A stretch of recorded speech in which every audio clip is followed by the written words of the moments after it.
sana kwenye TikTok, so she'll give us madini kwenye upande wa TikTok. And feel free Amina kwenda straight kabisa kwenye TikTok, like umeanza lini, umeanzaje, imekuwaje mpaka umegrow, techniques ambazo umezitumia kuweza kugrow, and then also pia vile vile sasa hivi TikTok, je, unaitumiaje kuweza kupata wateja, whether una DM watu au una go live au una run ads etc etc. So karibu sana Amina, are you ready for us? Ndiyo kiongozi, nipo Karibu tayari. karibu sana, the floor is yours. Asante sana, asante sana. Nina hofu kidogo, lakini I'm sure tutajifunza kitu. Kabisa kabisa. Yes, nikienda kwenye swali ambalo umeniuliza, swali la kwanza, nimeanza lini kutumia TikTok? TikTok nimeanza kuitumia Oktoba mwaka jana. Okay. Nimeanza kuitumia Oktoba mwaka jana, na nakumbuka kipindi na ifungua hii page nilijipa miezi mitatu. Sawa. Nilisema kwamba ndani ya miezi mitatu nataka nione page yangu itakuwa kwa kiasi gani, na nilikuwa natumia technique chache, nyingine najifunza kutoka kwa ambao wamenitangulia TikTok, lakini zile ambazo zilinipa matokeo mazuri na ambazo bado naendelea kuimprove kuvifanya kwa usahihi ndivyo ambavyo nitaenda kushare hapa direct. Kwanza kabisa nilianza kwa kutambua page yangu ni business ama ni creator. Kuna siku nilimsikiliza dada moja hivi, ni yupo vizuri sana TikTok, alielekeza kwamba kama unafungua page TikTok na upo kwa ajili ya kuanza kupata attention kutoka kwa watu kuhusiana na nini unakifanya, hakikisha sana page yako ipo katika upande wa creator account, kwa sababu page ikiwa business account kuna baadhi ya features hutaweza kuzitumia, kama baadhi ya miziki ambayo inakuwa inafanya vizuri TikTok. Baadhi ya hashtag unakuwa unazuiliwa kuzitumia. So cha kwanza kabisa nilihakikisha page yangu ni creator account, lakini kitu cha pili ambacho nilikuwa nazingatia ni kutumia sana trending music.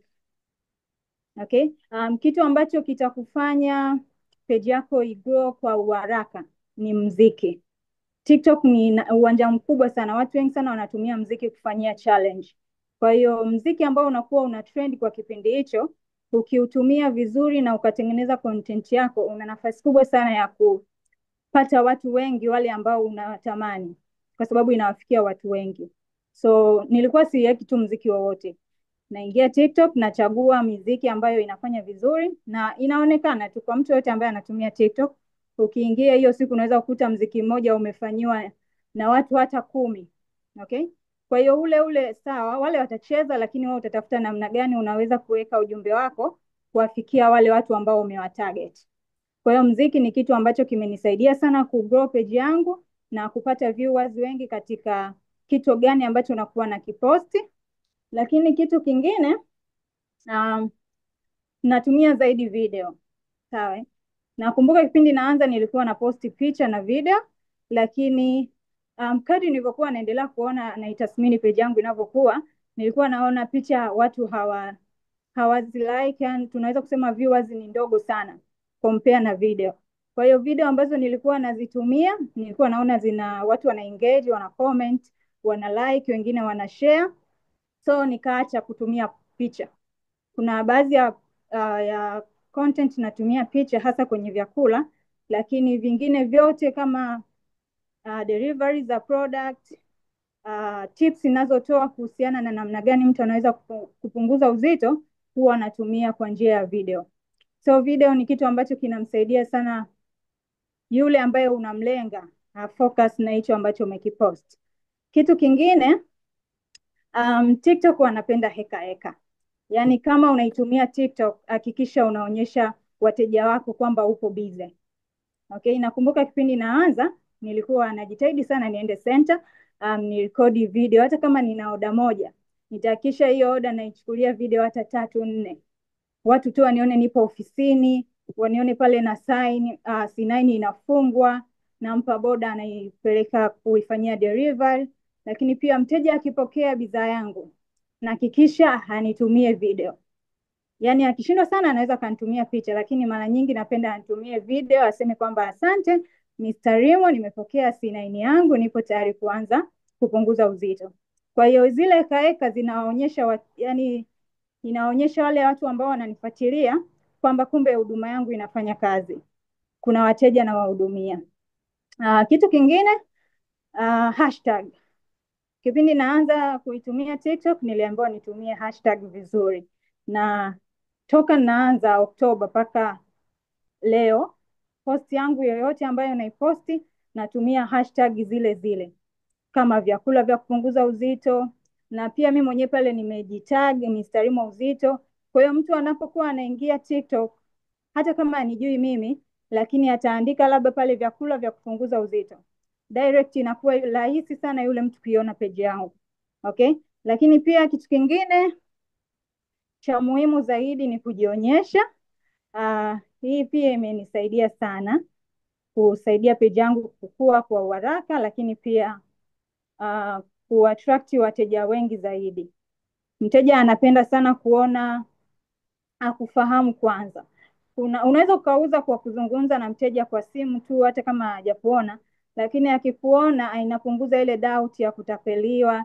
Mimi binafsi sikumbuki mara ya mwisho lini nimeulizwa kwamba nikikutumia hela, je, nisipopata product? Sikumbuki hilo swali.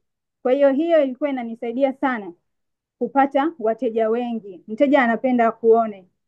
Siku ya kwanza atakufuatilia, siku ya pili, siku ya tatu atakudm, aweze kusikia namna gani unaweza kumsaidia. Cha mwisho naweza nikasema ni consistency.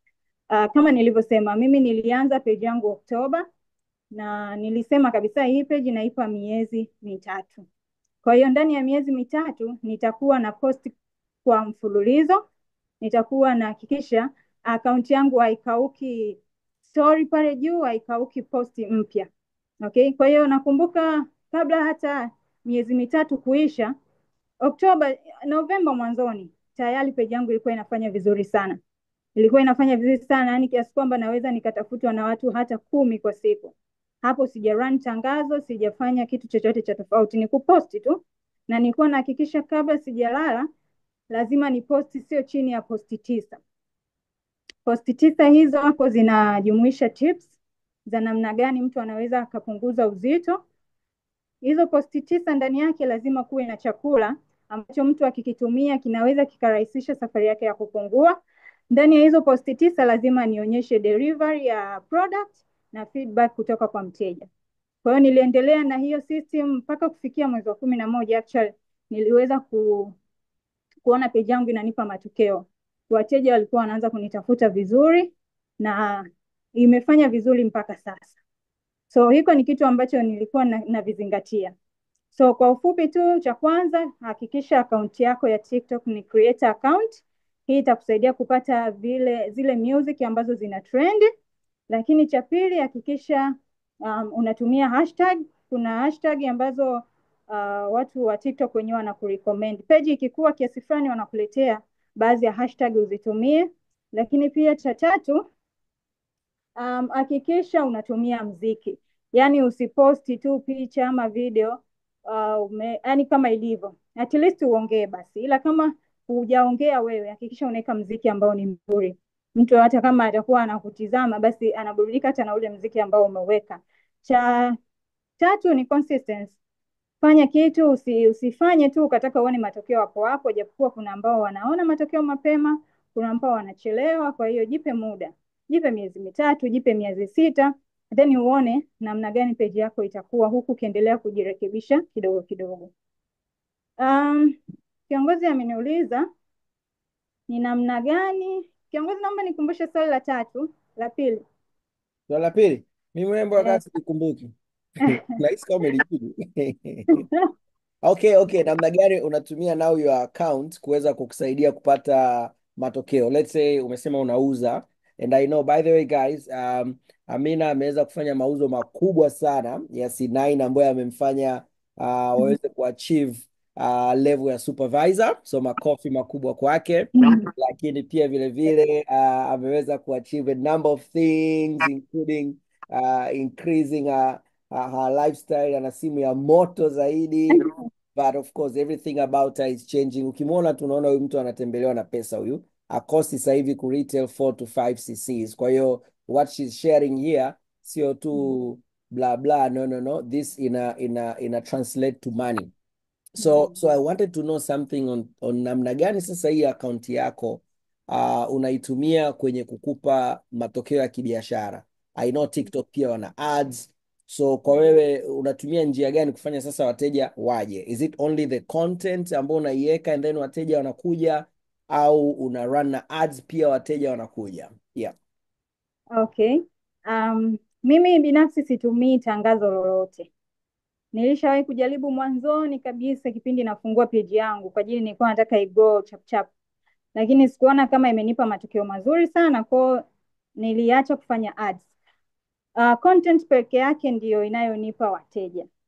Yaani kuna video naipost, ile viewers ya namba inavyokuwa kubwa, najua kabisa hapa napata new numbers, lazima nipate wateja. Na tunajua kabisa namba zinavyozidi kuwa kubwa, watu ambao unaendelea kuwasiliana nao, ndivyo unajisogeza karibu kwenye sales. So binafsi situmii ads yoyote, content peke yake. Lakini pia ukuaji wa page umenipelekeaje kupata sales? Page ikishakuwa kubwa yenyewe wateja wanajenga uaminifu. Tuna mindset kwamba mtu akishakuwa na page kubwa, hata sisi wenyewe unataka vyombo. Ukienda kwenye page ya mtu ambaye ana followers wengi, unaamini kwamba huduma yake ni nzuri. So mimi naamini page yangu ilivyokuwa kubwa tayari inajenga uaminifu kwa wateja wapya huko nje. Lakini pia najibu sana comments kutoka kwa wateja. Kuna wale ambao lazima pale akiona post yako ata comment, nisaidie, ama unawezaje, naomba namba yako. Mimi huwaga nipo sharp sana kujibu. Ukiona mtu sijamjibu, basi swali lake yani halihusiani sana na nilichokipost. Kwa hiyo lazima nijibu comment kwa uharaka, lazima pale nitaweka namba yangu ya simu, nihakikishe yule mtu anakuja WhatsApp. Sitamjibu jibu la direct kwamba apate jibu lake huko alizike, asinitafute WhatsApp. Kwa hiyo lazima niweke pale namba yangu, nimwambie njoo WhatsApp nitakupa mwongozo. Lakini kuna DM pia, watu wanakuja inbox, sio watu wanakuwa comfortable ku comment kwenye page. So mtu akija DM na muhamisha, bado lazima nihakikishe yule mtu anakuja WhatsApp. Kwa engagement ya ku reply comments. Lakini pia TikTok wana tabia fulani kwamba video tayari ikishakuwa imekuwa vizuri, page ikishakuwa kubwa, kuna video unaweza ukaiposti watu wakalikes watu 600. Ile engagement ya hiyo video TikTok wenyewe wanaipeleka mbele zaidi, unaweza ukafika watu wakaview hadi watu 200,000. Wow. Kwa hiyo ni engagement kutoka kwa wateja, the way wanavyo like na wanavyo share inanifanya mimi nakuwa close zaidi kupata watu wapya na kutengeneza sales mpya kila siku. Yeah. Okay. Wow, thank you. Kuna maswali hapa kuhusiana na creator account. Mimi mwenyewe hilo limenigusa, maana I'm not sure kama mi account yangu ni ya creator or not. So kama una account ambayo let's say ni ya business, Ndio. unaweza ukaitransform kuwa ya creator, au ndo tushabugi hivyo? Ukienda TikTok pale kuna sehemu ya setting. Hapa najaribu kuingia ili iwe rahisi kuelekeza. Ukiingia kwenye TikTok yako kwenye simu, pale juu kabisa kuna dash 3. Okay? Kwa hiyo ukiingia pale kuna sehemu watakupeleka setting and privacy. Ukibonyeza hapo kuna sehemu wamekuandikia account. Kwa hiyo ukiklik hilo neno account, wenyewe pale watakuonyesha kwamba ukiona wamekwambia kwamba switch your account to creator account, means kwamba hiyo account yako ilikuwa ni business. Mimi kuna watu walikuwa wananitafuta wananiambia mbona mimi nikiweka mziki huu wananimute. Yaani unakuta tayari umesha posti lakini ule mziki hausikiki. Ni kwa sababu ya hizi restrictions za TikTok. Kwa hiyo ukienda hapo wanakuambia kabisa switch your account to creator account. Hiyo itakujuza kwamba wewe ulikuwa ni business account. Lakini ukiingia hapo ukaona wamekuandikia switch to business account, means kwamba page yako tayari ni creator account. Hauna haja ya kuichange. Unaweza tu kuendelea nayo vizuri. Okay. Mimi ya kwangu inaniambia switch to Yes, ni creator or personal account. Inaniambia switch to personal, but I think account yangu ni business. I think Yes. I don't remember kama nilichagua content, kama nilichagua creator. I'm not sure though. Ya, Moja. sio lazima uchange. Kuna mwingine anafungua tu page inakuwa ni account, ni personal account. Mhm. Kwa hiyo unaendelea nayo tu hivyo hivyo. Ukiona pale umeambiwa switch to personal account means account yako ni business. Mm. Ukiona umeambiwa switch to business account means kwamba account yako ni personal ama creator, unaweza tu kuendelea nayo. Okay, okay. Mm. All right, all right. Let me see. Kuna mtu ameuliza, je, waga unaenda live TikTok? Kusema kweli bado sijaanza kwenda live TikTok, Okay. japokuwa natamani sana, kwa sababu apart from hizi profit za kumuuzia mteja, Mm. TikTok wenyewe ukienda live wana bonus, wanakupa za pesa.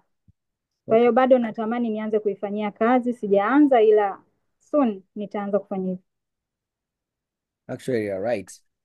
Mi nilienda live Jumamosi nikaona nimepewa sijui senti moja 0.1 dola. Nikaangalia nikasema okay, sawa sawa. Let me browse through kuona kama kuna um, okay, naona hii concept ya personal account, creator account. um, ameelezea hapo kwamba ukienda pale ukibonyeza vile nani vitatu and then ukaenda kwenye privacy and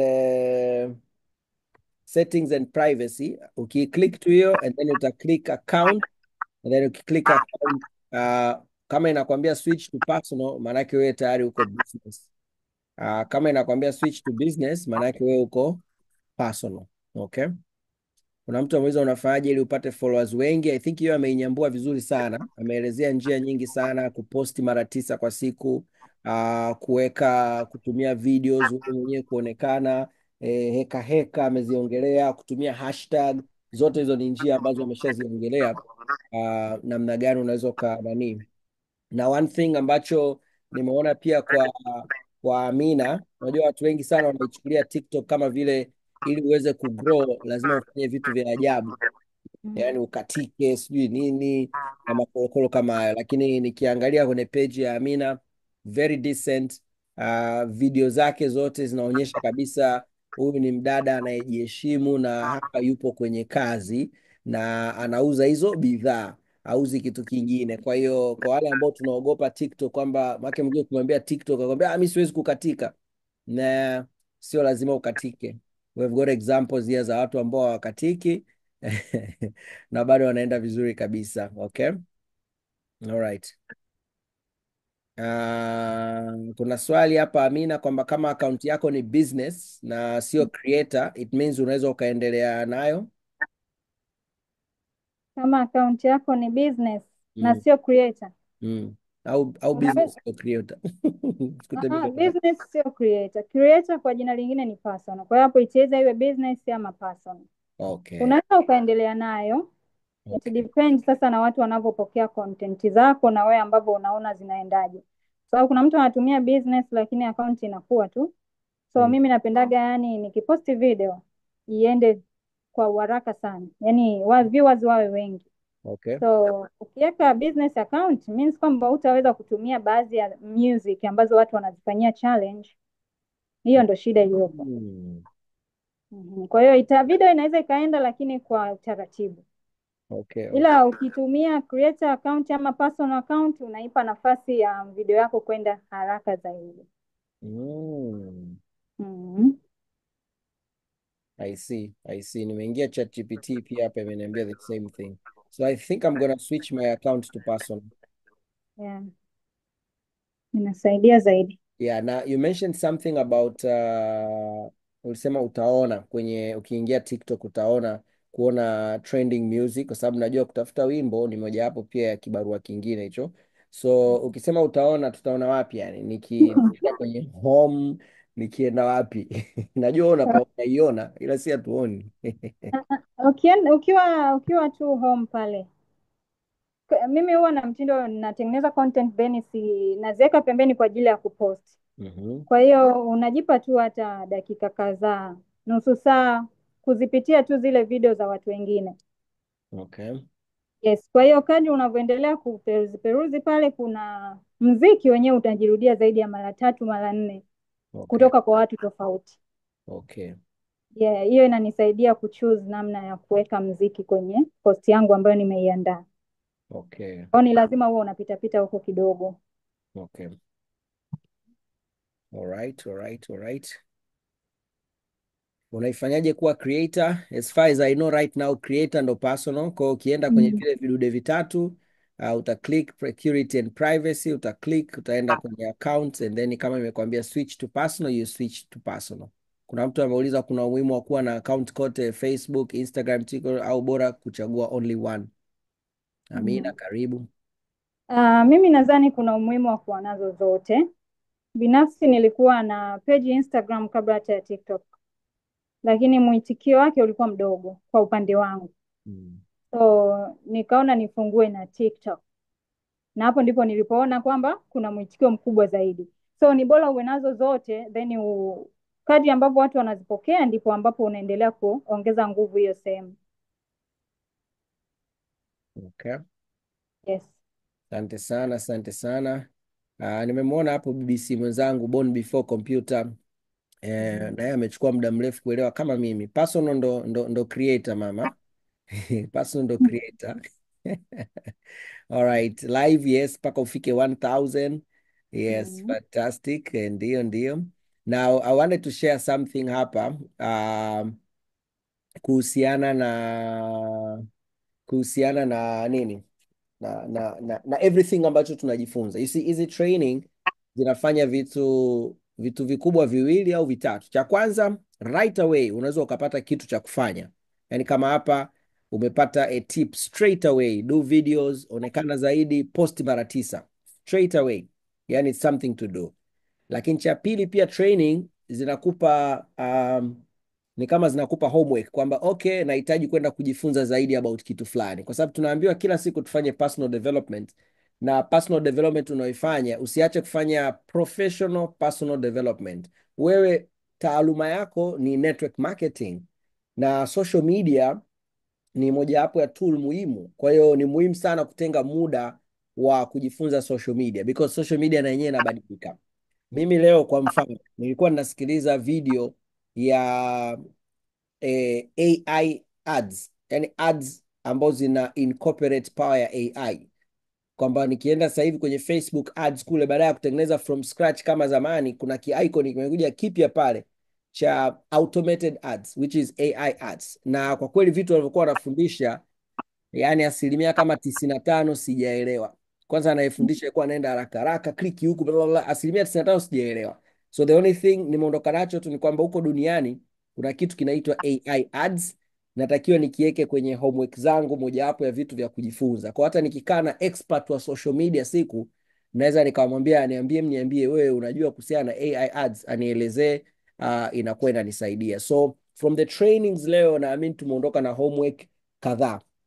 So as we are closing the meeting, kwanza kabisa naomba niwashukuru sana my panelists, tukianza na Teddy. Thank you so much Teddy, tunashukuru sana sana sana. Number 2 James, thank you so much James, mzee wa 160 followers. And then tunakuja kwa Amina, asante sana sana. Umesema ulikuwa na hofu kwenye kuongea, but you have done amazing, na umetufanya wengi tuone ya kwamba we can actually do it. So thank you so much for that. And for the rest of us, all of more than